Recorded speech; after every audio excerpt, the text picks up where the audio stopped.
같이 23장 5절 한 목소리로 읽으시겠습니다. 시작. 4,000명은 문지기요 4,000명은 그가 여호와께 찬송을 드리기 위하여 만든 악기로 찬송하는 자들이라. 아멘. 레위 사람들이 할 일 중에서도 가장 대표적인 일이 찬송을 드리는 일이다.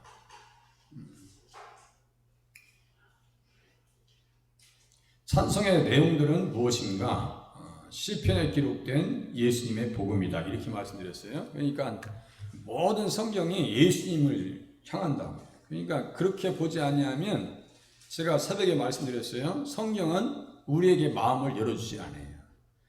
내가 아무리 그걸 연구해서 인간 지식으로 한번 알아보려고 몸부림쳐도 뭐라고 하냐면 너 혼자 열심히 해. 너 혼자 열심히 해. 그런데 내가 예수님을 성경에서 만나려고 몸부림치고 이게 어떻게 예수님과 관계된 말씀일까 하고 몸부림치면 주님께서 말씀하셔요. 그래, 네가 왔냐? 이렇게 해서 주님이 품어주셔요. 그렇게 성경을 보시지 않냐면 성경을 통해서 우리가 얻을 수 있는 것이 많은데 얻지 못한다고. 예수님 중심으로 성경을 보셔야 한다라고 하는 말씀을 그렇게 드린 거예요. 그래서 여기 시편 가지고 찬송을 하는데 4,000명의 성가대 찬양하는 사람들이 찬양을 하죠. 이 찬송하는 사람들이 시편의 날을 가리켜 기록되었다. 이렇게 써있단 말이에요. 누가복음 24장 44절. 그래서 수요일날 제가 2444라고 하면서 그 말씀을 외우셔야 한다. 그 본문을 외우셔야 한다고 했어요. 시편뿐만 아니라 모세 율법과 선지자들의 글과 시편의 날을 가리켜 기록된 모든 것이 이루어져야 하리라 주님께서 말씀하셨어요. 그러니까 오늘 레위기 봤잖아요. 레위기 23장. 그러면 레위기는 누구의 글이에요? 누가 쓴 거예요? 레위기는 모세 오경이라고 하잖아요. 모세 오경은 뭐냐면 창세기, 출애굽기, 레위기, 민수기, 신명기예요. 그러니까 모세의 글은 누구에 대해서 기록한 것이냐? 예수님에 대해서 기록했기 때문에 김 목사가 오전에 소리를 지르든 뭘 하든 듣든 말든 외치고 그 말씀 가지고 예수님 전한 거예요. 다른 거 얘기하지 않았어요. 예수님 전했다고요. 그래서 그 중에 한 찬송의 시를 예로 들면 시편 45장인데 하나님이여 해놓고 주의 보좌는 영원하며 주의 나라의 귀는 공평한 귀인이다 해놓고 여기다가 제가 비읍자 써놨잖아요. 비읍자 그렇게 하고 옆에다가 인자 해놓고 히브리서 1장 8절 써놨어요. 이게 뭐냐면 여기에 이제 시편 45장 요거 이제 성경책 이런 성경책 간주 성경책 요걸 보면은 거기에다가 시편 45장 6절에다가 그렇게 써놨어요. 비읍자 해놓고 인자 해놔가지고 인자 이제 볼펜 있으신 분들은 써놓으면 좋겠는데 써놓기 힘들면 가만히 계세요. 괜히 또 써놔도 좋는데 그것도 괜히 그거 불편하다고 교회 안 나오고 그러면 제가 더 마음이 아프더라고요. 그러니까 어떤 사람은 성경 찾는 게 귀찮아서 교회 안 나온대. 그래서 내가 참 힘들다 이게 체질 바꿔놓기가 쉽지 않구나. 거기에 보니까 시편 45장 6절에 보니까 비읍자 써놓고 비읍자를 따라가 보니까 인 해가지고 히브리서 1장 8절 써놨단 말이에요. 히브리서 1장 8절. 그러니까 히브리서 1장 8절에는 거기 1장에는 아들에 관하여 아들 그렇게 한단 말이에요. 그러면 김 목사 아들 얘기하는 게 아니라 우리 이준사 입사의 아들 얘기하시는 게 아니라 누구? 그 아들은 누구 얘기하는 거예요? 예수님에 관하여는 그거란 말이에요. 그 얘기할 때 시편 45장 6절의 말씀을 히브리서 1장에 그렇게 써놨단 말이에요. 그래서 뭐라고 썼느냐? 주의 보좌는 영원하며 주의 나라의 귀는 공평한 귀인이라. 왕은 정의를 사랑하고 악을 미워하시니 그러므로 하나님 곧 왕이 하나님이 즐거움의 기름을 왕에게 부어 왕의 동료들보다 뛰어나게 하셨나이다 이렇게 썼단 말이에요. 그 시를 보니까 여기도 보니까 주의 보좌는 영원하며 주의 나라의 공평한 규는 뭐라고 했어요? 규가 뭐라고 했어요? 왕의 지팡이 규자예요. 이게 지팡이 규자 왕의 지팡이를 딱 가지고 계시단 말이에요. 그렇게 하면서 왕은 정의를 사랑하고 악을 미워한다 했어요. 정의를 사랑하는데, 그러면 보세요. 우리가 정의를 행해서 사랑받는 게 아니라 예수님께서 주신 의를 얘기하는 거예요. 그 의로운 사람들을 사랑한다고. 그럼 우리는 예수 믿어서 예수님의 의를 선물 받는 사람들이요. 그러면 우리가 사랑의 대상이네. 그죠? 왕은 정의를 사랑하고 악을 미워하고. 이게 반대되는 얘기예요. 믿지 않는 사람들을 미워하신다고요. 우리 주일학생들이, 유치부 애들이 미워하는 것처럼 미흡다고, 싫다고. 예수 믿으면 구원의 길이 있는데 왜 안 믿어? 예수 믿어야 될 거 아니요. 그러므로 하나님 곧 왕이 하나님이 즐거움의 기름을 왕에게 부어 왕의 동료보다 뛰어나게 하셨나이다, 이렇게 썼어요. 그러니까 예수님은 왕, 만왕의 왕이요 만주의 주가 되신다는 얘기를 이렇게 표현하고 있는 거예요. 그러니까 예수님 안에서 이렇게 말씀들을 깊이 생각하고, 그러면 나는 사랑받는 사람이 되어야 되고, 이런 표현으로 이제 자꾸 나가는 거예요. 그렇게 하는 거예요. 그래서 이러한 것을 메시아 제왕식, 메시아는 그리스도라는 얘기고, 그리스도라고 하는 것은 무슨 뜻이라 했어요? 그리스도라고 하는 것은 한국말로 번역하면 뭐라 했어요? 기름 부음을 받은 자. 이제 이거 외우셔야 돼요. 기름 부음을 받은 자. 그럼 우리는 기름 부음을 받은 사람이에요. 기름은 그러면 어떤 뜻일까요? 영적으로. 성령의 성령. 기름 부음 받았다니까 또 밑에 1층가 지하 가가지고 권사님 요새 비싸다니까 어디 있어? 식용유 같은 머리서부터 막 적시려고 그러시면 안 되고, 기름 부었다는 것은 성령님 우리 안에 오셨다는 거예요. 성령님 오시면 어떻게 해요? 예수님이 나의 주가 되십니다. 주 나의 신랑, 나 주의 신부, 그 사랑은 내 기쁨. 이렇게 나오고, 아까 이때 찾아봤죠? 이때 주의 곁에 있을 때, 그렇게 이제 해석해 줘야지. 내 곁에 있어 주니까 또 잊어버린 것 같아. 그러니까 주의 곁에 있을 때, 그래서 이때요. 이때가 신앙 고백을 정확하게 하죠. 왕을 바꿨다 했어요. 아기스 왕에서 다윗 왕으로 바꿨다고 하는 것은 뭐예요? 이제 예수님이 나의 왕이죠. 기름 부음 받은 사람의 특징, 성령 받은 사람의 특징이에요. 나 예수님 없이는 못 살아요. 나 예수님이랑 같이 살아요. 그런 부분들이 이렇게 써있어요. 오늘 새벽에 132장 잠깐 얘기하다 말았는데, 자, 예수님이 만왕의 왕이요 만주의 주가 되심을 찬양대원들이 선포한다. 자, 4,000명 대원들이, 자, 성전 안에서 드려지는 찬양. 그런데 레위 사람들은 또 어떻게 하느냐? 하는 일들이 있어요. 자, 아브라함의 아들들은 아론과 모세이니, 아론은 그 자손들과 함께 구별되어 몸을 성결하게 하며 영원토록 심히 거룩한 자가 되어 여호와 앞에서 분향하고 섬기며 영원토록 그의 이름으로 축복하게 되었느니라 해놓고, 영원토록 그의 이름으로, 그의 이름 앞에 놓으니까 피읍자 써놓고 민수기 6장 23절을 딱 써놨어요. 그러면 제사장들이 할 일이 바로 이거구나. 민수기 6장 23절 이하에 보니까 어떤 말씀이 써있는가? 축복하라고. 자, 우리 축복에 많이 달아야 돼. 우리 김기현 이사님이 오늘 와서 칭찬받고 축복받고, 그런데 과도하게 이래가지고 이거 다 분해해가지고 또 밑에다 갖다 놨어. 이거 다시 갖다 놓느라고 힘들었어. 다음에 갖다 놓지 말라고 그래. 그럼 난 시간 없는데 그냥 또 그거 또 다 다시 놓여가지고 하느라고. 그냥 열심히 지나치면 또 문제가 되니까 다음에 이거 하지 말라고 그래. 끄기만 하고 있으라고 그래. 그냥 다 분해해가지고 열심히 갖다 놓은 걸 갖다 다 또 그것도 접어가지고 말이야. 아이고 참. 그래도 이쁘다고 그래. 많이 이쁘다고 했더라고 그래. 그래서 막 축복해야 돼. 제가 욕한 거 아니에요? 막 잘했다고 하시는데 조금 너무 잘했다고 그래. 너무 잘했다고. 그래서 축복하고 그래야 돼. 민수기 6장 23절 밑에 24절부터 24절, 25절, 26절이 구약의 축도문입니다. 구약의 축도문. 그래서 고린도후서 13장 13절 맨 밑에 써놨네요. 민수기 6장 23절 말씀을 따라 예수님의 이름으로 이스라엘을 축복하는 일이 누구의 할 일이라고요? 기도하시는 사람들이 할 일이라고. 기도할 때 누구를 생각하면 자꾸 축복을 해주시오. 아니야, 마음에 안 들어도 자꾸 축복해 주시라고. 아시겠죠? 자꾸 축복해 주시오. 평강 주시기를 원하며 지키시기를 원하며 또 빛을 비춰주기를 원하시며 라고 할 때 제가 고린도후서 4장 6절 써놨는데 다음에 또 써놨을 수도 있겠네요. 그러니까 그 말씀이에요. 자꾸 빛을 비춰주라고. 빛을. 그게 빛이 뭐예요? 예수 그리스도의 얼굴에 있는 하나님의 영광을 아는 빛. 고린도후서 4장 6절입니다. 제가 그러니까 뭐라 했어요? 성경을 보다가 예수님 안에서 이 말씀이 너무나 인상이 깊으면 머릿속에서 떨어져 나가지를 않아요. 무슨 말씀 아시겠죠? 말씀을 보면서 이 말씀이 예수님과 직접적으로 연결되어 있어. 그러면요, 그거를 너무너무 중요하기 때문에 가슴에 품는다. 우리 저기 한약방에 가면 맥을 잡잖아요. 저는 신기한 게 뭐냐면 한약 저기 원장님들이 이렇게 맥을 잡고 여자분들 이거 임신하셨네요.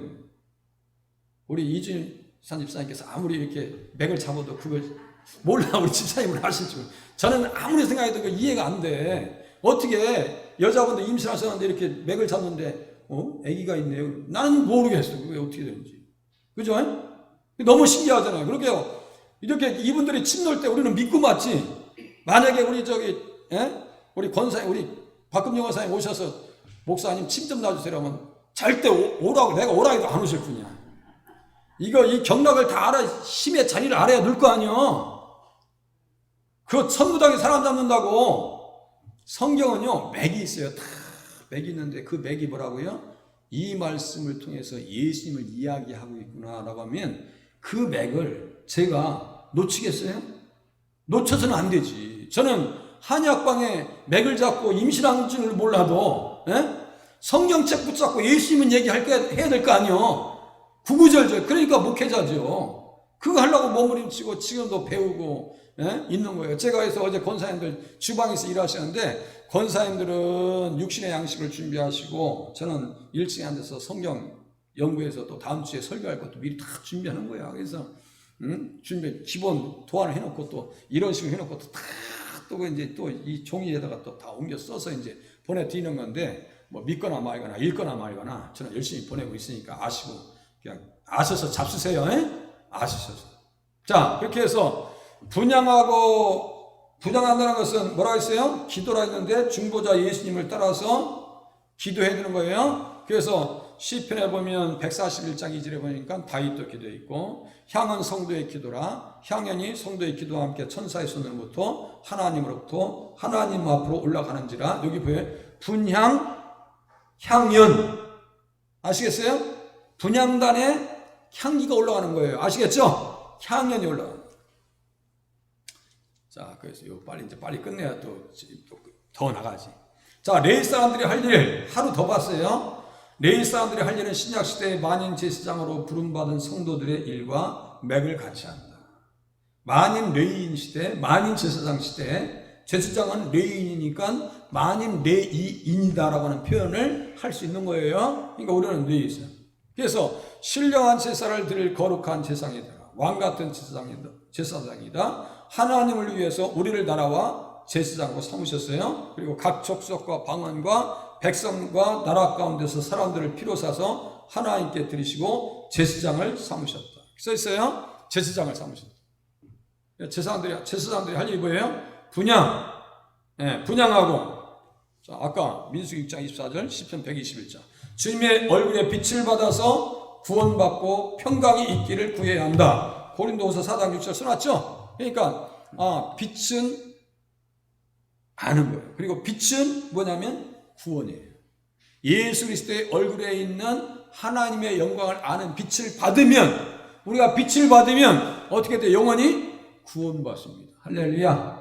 구원받아요. 그러니까 여기 시편 31장 80장 3절 19절 빛, 얼굴, 그리고 구원 같이 나란히 등장합니다. 빛, 얼굴과 구원이 같이 나란히 등장해요. 그러니까 예수님의 얼굴에 있는 하나님의 영광을 아는 빛. 그래서 요한복음 17장 3절에는 하나님을, 예수님을 아는 것이 영생이라고 써있죠? 영생이라고. 있어요, 없어요? 없으니까 또 찾아봐야죠. 요한복음 17장 빨리 찾아보세요. 요한복음 17장 아는 것이 영생인지 아닌 거 보세요. 그래서 제가 가끔 도전받으시라고 그냥 무식해가지고 이런 얘기 자주 하잖아요. 그 예수님 알자는 얘기예요. 무식하다니까, 야, 교회 가니까 또 무식하다고 무시하더라. 그거 아니에요. 상처받을까봐 내가 말씀드려요. 요한복음 17장 3절 정확하게 집었네. 제가 있잖아요. 아까 맥락을 잡듯이 이렇게 딱딱 찌우면 이게 맥이라니까. 이게 맥이에요. 자, 요한복음 17장 3절 같이 큰 목소리를 읽으시겠습니다. 잠을 깨도록 다 같이 시작. 영생은 곧 유일하신 참 하나님과 그와 보내신 자 예수 그리스도를 아는 것이니라. 아는 것이 영생이라고 써있죠?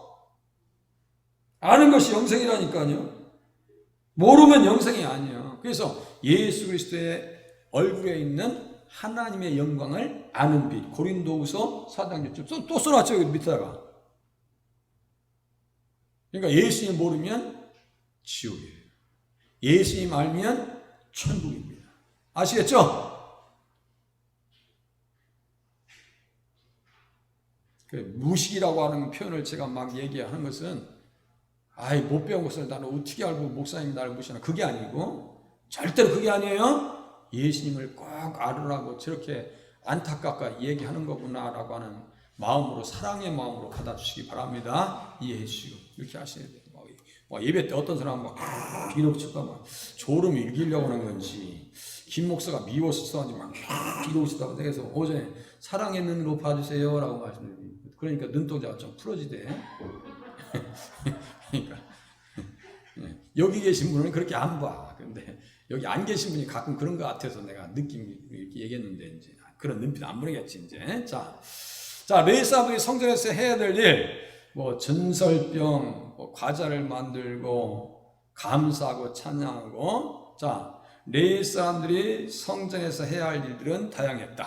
그중 진설병을 매 안식일마다 상해 진설하는 일을 했다. 진설병의 떡이 말이죠. 떡 하나가, 제가 말씀드렸잖아요. 떡 하나가 밀가루 2리터라고. 저는 인절미처럼 조그만 건 줄 알았어요. 그랬더니 떡 하나가 2리터짜리 우리 콜라 있죠? 그거 큰 거, 거기에다 밀가루 꽉 채워서 1.5리터거든요. 그거보다 좀 더 해가지고 2리터로 떡 하나 만들면 얼마나겠어요? 우리 권사님들. 저기 밀가루 2리터로만 떡 하나를 만들면 얼마나 해요? 대개. 이만하지 않겠어요? 이만하지 않겠어요? 그거 가지고 다윗이 도망가다가 그 떡을 몇 개 먹고 살았죠? 몇 명이? 많은 사람들이 진설병 먹었잖아요. 그러니까 그 떡이 상당히 큰 떡이구나. 다음에 우리 시험 삼아서 그냥 큰 떡 한 덩어리씩 이렇게 드려야 되겠어. 한 덩어리씩. 한 덩어리씩. 시험 삼아서. 그 떡이라고요. 그 떡은 보세요. 떡이 그리스도 안에서 가지는 의미는 우리들에게 생명의 떡이 되시는 것과 이 떡을 우리에게 주어 영생하시는 양식으로 주어 먹이시겠다는 예수님의 희생적인 사랑을 미리 보여주고 계시는 거예요. 진설병이. 아시겠죠? 그 떡 먹어야 산다. 그래서 예수님께서 뭐라고 하셨어요? 내 살과 피를 먹고 마시라. 생명의 떡이다. 예수님께서 요한복음 6장 48절에 써놨죠? 그러니까 제가 오전에도 말씀드렸어요. 구약에 표현하는 것과 신약에 표현하는 방식이 다르지 두 성경은 똑같은 얘기를 한다고. 아시겠죠? 표현 방식만 다를 뿐이야. 구약은 진설병이라고 있고 신약 성경에는 생명의 떡이라고 있네요. 그 떡을 또 먹어요. 그러면 이 떡에 참여한 자가 될 수 있다. 그래서 우리는 한 지체다. 성령이 하나 되게 하신 것을 지켜야 된다라고 이렇게 표현이 가능한 거예요. 성경책 가져다 놓고 이 표현을 쓴 거예요. 그러니까 우리는 예수님 안에서 한 떡에 참여한 자이고 하나 되게 하신 것을 힘써 지켜야 된다라고 하는 것을 아시겠죠? 그러니까 교회에서 분란이 일어나면 안 돼요. 자꾸 그냥 사랑해주고 위해주고 그렇게 하셔야 돼요. 자, 보세요. 제사장 직분들을 24반열로 나눴습니다. 7자는 합고스, 8자는 아비하여 성전에서 제사장으로 섬기는 사람들을 24반열 순서대로 나눴습니다. 이유는 솔로몬 성전의 규모가 길이가 27m, 너비가 9m, 높이가 13.5m. 이거요, 이 솔로몬 성전이 되게 큰 것 같잖아요. 요 정도밖에 안 돼요. 그러면 우리 교회 보면 길이가 여기 몇 미터 되겠어요? 13m, 15m는 될까요? 그럼 작다는 얘기예요, 길이는. 넓이는 9m, 여기 9m 더 되겠죠? 여기 9m. 9m 더 되겠죠, 양쪽 사이즈가. 그러면 여기보다 적을 수 있겠네요, 솔로몬 성전이. 높이가 13.5m예요. 그러니까 상당히 작은 규모였구나. 다 들어갈 수 없는 거예요. 그러니까 교대로 들어갑니다. 그래서 이스라엘의 1년은 48주간이고 24반열대로 나누어서 1년에 2번 들어갑니다. 전반기 한번, 하반기 한번 이런 식으로 들어가겠죠. 그렇게 들어가서 예배를 합니다. 그래서 아비야 반열이라고 하는 것을 제가 일부러 여기 아비야요라고 쓴 것은 아비야 반열에서 누가 나오냐면 세례 요한이 나오는데, 그러니까 아비야는 레위 사람이고 세례 요한도 결국은 어디 사람이에요? 지파로 따지면 레위 지파의 사람이에요. 그 레위 지파의 사람인데 그가 와서 제사장의 직무를 감당할 때, 자, 아비야가 가브리엘을 만나요. 그 만남으로 자식을 위한 기도가 응답되어지고 세례 요한이 예수님의 길을 준비하는 인물이 됩니다. 그리고 세례 요한은 그 시대에 예수님을 밝히는 시대의 등불이 됩니다.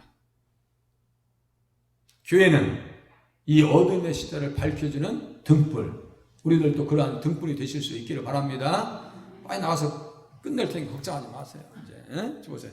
제사장과 율법 그리고 복음. 자, 레위 자손 중에 남은 자는 이러하니 아므라함의 아들들 중에는 스바일이요, 스바일의 아들들 중에는 여드, 야미요. 레위 자손들은 제사장으로서 주된 여드, 야미요.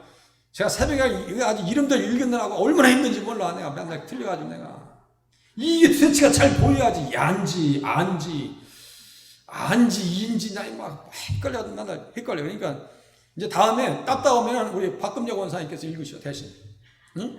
눈 잘 보이시면. 저는 잘 안 보여가지고 맨날 틀리니까 양이 하시라는 얘기예요. 응? 양이. 자, 그래서 레위 자손들은 제사장으로서 주된 사역은 이스라엘 백성들을 축복하는 일과 율법을 가르치는 일, 제단의 불을 관리하고 백성들을 재판하는 일들이었다. 그 중에 율법을 가르치는 일과 복음에 대한 상관관계를 알아봐야 한다.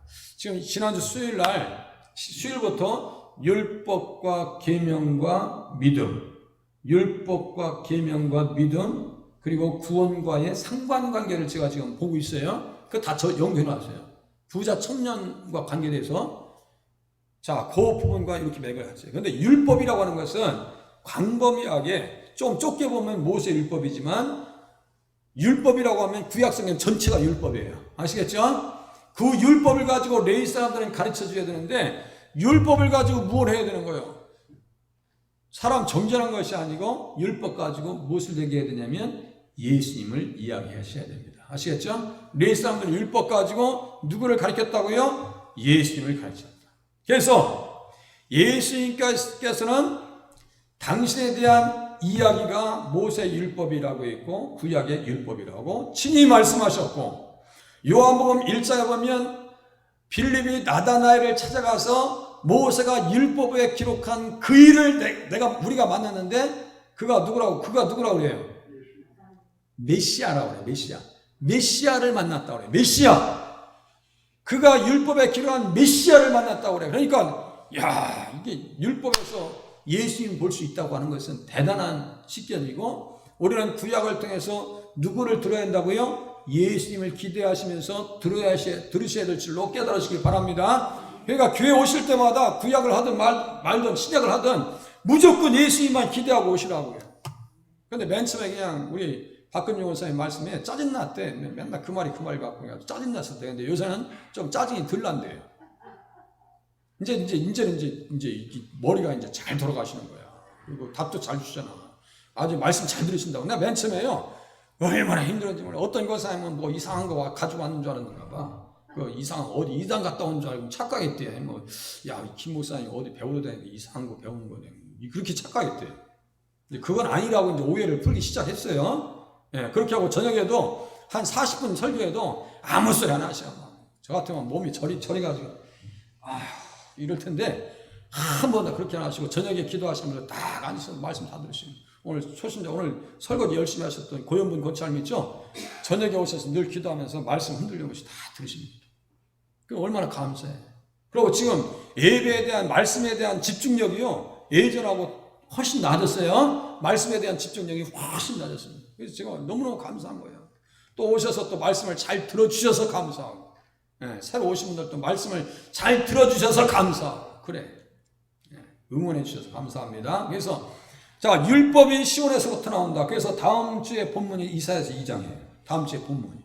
그러니까 율법 가지고 제가 복음을 얘기하는 것을 들으시면 맞습니다. 그래서 세례 요한과 같이 우리는 복음의 사역자이다. 이렇게. 자, 이 사람들은 또 신령한 노래를 불렀어요. 자, 다윗이 군대 지휘관들과 더불어 아삭과 헤만과 여두둔의 자손 중에서 구분하여 섬기게 하되 수금과 비파와 재금을 잡아 신령한 노래를 하게 하였으니 그 직무대로 일어난 자의 수요는 이러하니라. 신령한 노래는 여기 써 있지만 무슨 노래라고 했어요? 신령한 노래라고 하는 그 뜻 자체가 뭐라고 했어요? 아니 또 어제 또 틀려가지고 혼났으면서 또 그냥 또 기도라고 하네요. 애연하다라고 해요. 애연. 신령한 노래는 애연이라고요. 애연. 이 사람들이 신령한 노래를 부르면서 누구의 운명을 얘기했냐면 자기들의 운명. 누구로 말미암아? 예수님으로 말미암아 되어질 자신들의 운명을 노래했다고. 자신들의 운명. 그래서 제가 여기는 안 써드렸네. 여기 썼네. 출애굽기 15장 13절 써놨네. 출애굽기 15장 13절에 주의 거룩한 처소로 들이시나이다. 우리들을 주의 힘으로 말미암아. 그건 자기들의 운명을 얘기하는 거예요. 그래서 제가 어제쯤 얘기했죠. 나가나안 땅 귀한 성에 들어가려고. 그죠? 요단강 건너가 만날이 며칠 후. 그죠? 그것은 누구의 노래예요? 우리가 앞으로 갈 노래예요. 아시겠죠? 또 간다니까 또 착각하지 마시고 오래오래 사시고 나한테 또 빨리 가라고 하더라. 그런 얘기 아니에요? 요단강 건너가 만나이라는 것은 우리가 다음에 이 세상에서 생을 다하면 어디 간다고요? 천국 간다고. 주의 거룩한 처소로 들이나이다. 이 말씀은 뭐예요? 이스라엘 백성들이 가나안 땅 간다는 얘기고 그렇게 하고 죽어서 천국 간다는 얘기예요. 그 사람들이 어디에 있어요? 계시록 5장 9절에 보니까 천국에서 새 노래를 불러요. 새 노래. 그러니까 그 노래 부른 대로 가요. 산장의 여인 부른 사람 있죠? 그 사람 평생 산장에 살다가 갔대. 네? 산장에 살다가. 어떤 사람은 간다 하더니 30대 초반에 갔어. 유명한 가수예요. 간다. 그런 노래 부르지 마. 네? 그런 노래 부르면 안 돼. 일반 가수들도 자기가 부른 노래 그대로 운명 가더라고요. 우리들은 우리의 운명을 찬양을 통해서 부르는데 요단강 건너가서 만난다니까요. 믿으시길 바랍니다. 요단강 만난다. 우리 다 같이 만날 거예요. 제가 먼저 갔으면 그러겠지. 권사님 오셨어. 권사님 먼저 갔으면 아이고 우리 저희 목사님 오셨어. 거기서 목사 안 불러도 돼요. 형제님 오셨어요. 하시면 돼요. 찬양에는 권능이 따로 있어요. 시편 8장 2절 21장. 그 찬양 속에서 예수님 이 땅에 성육신 하신 것까지도 다 예수님 이 땅에 오신다는 것까지도 시편 8장 5절쯤 됩니다. 다 써놨어요. 이제 오늘 새벽에 드린 거. 금방 끝나죠? 금방 끝나. 네, 금방 끝나요. 자, 찬양대 지도자들과 신령한 노래들. 첫째로 제비 뽑힌 자는 아삽의 아들 중 요셉이요. 둘째는 그달리아이니 그가 그의 형제들과 아들들 12명이요. 자, 찬양대 지도자들이 9절 이하 32절까지 24반열에 12명씩 288명이 세워집니다. 이 사람들은 4,000명을 지휘하는 음악 감독자 지휘자들입니다.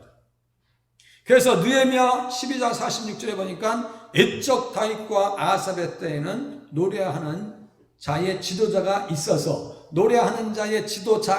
여기 지도자가 말이죠. 복수형이에요. 원래는 여기 단수로 나왔거든요. 그러니까 지도자들이지. 12명 288명 이 사람들이 어떤 사람들이라고요? 지도자들이라고. 이 사람들이 지도하는 사람들이에요. 그래서 하나님께 찬송하는 노래와 감사하는 노래를 하였습니다.